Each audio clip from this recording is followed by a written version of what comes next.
Hey, I just finished reading Play by Dr. Stuart Brown, and it was fun. Described the importance, neurological importance, and necessity of play and how it helps us become adaptable and survive in ever-changing environment.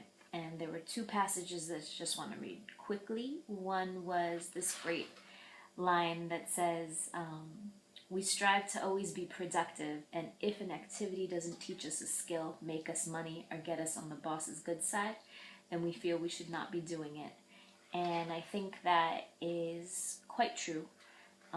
We often scold ourselves for not being productive and not using our time wisely and wasting time, but we forget how important it is to have downtime and to let our brain regroup and not always be on.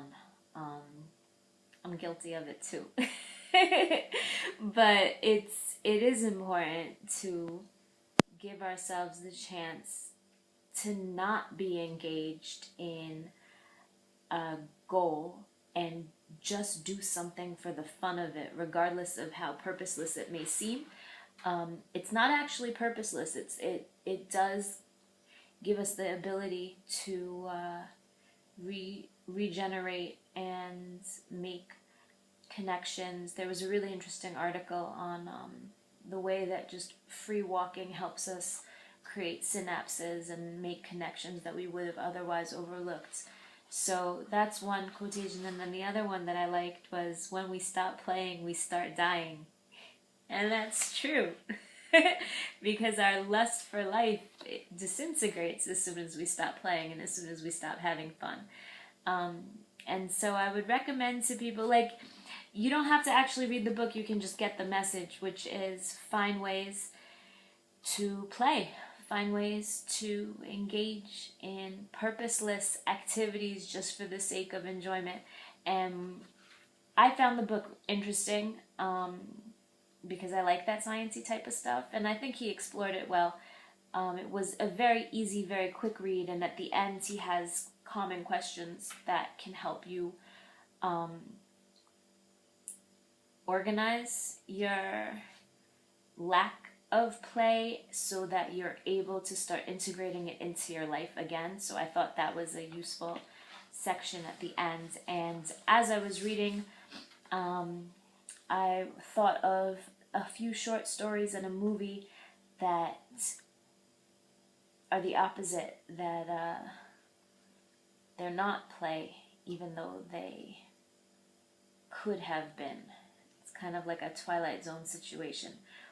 The first one is D.H. Lawrence's short story called The Rocking Horse Winner, about a young boy who initially loves playing with his rocking horse, and then it turns into something much more necessary, and he starts carrying the weight of his family on his own shoulders, and riding the rocking horse is one way that he can contribute and try to help them. And it's very sad. Another really sad one, because life sucks, I guess, is Battle Royale by Ralph Ellison, also a short story. Just, it's set up as a game, it's set up as play, but it's not. It's just this gross behavior of these white men who are supposedly honoring this young black kid who's graduating from high school, but it's not a game. They're abusive and disgusting. And you should read the short story. And then there was another short story called The Most Dangerous Game. But again, it wasn't really a game. It was a life and death situation. And you had just like this disgusting, despicable character who... He's a hunter. He hunts animals, and then he decides he wants to start hunting people. And what these three stories have in common is... And as Brown explains in his book, play with others and the interaction is two-sided and it's voluntary and it's enjoyable for both sides, and because both sides enjoy it, they prolong it. And in these cases, it wasn't necessarily voluntarily prolonged because of any sense of enjoyment. It was one-sided, and in all cases it was just very sad and tragic. But on a happier note, there was a movie that came out, I want to say 1999, maybe 98, called Man on the Moon, about comedian Andy Kaufman, who died, unfortunately.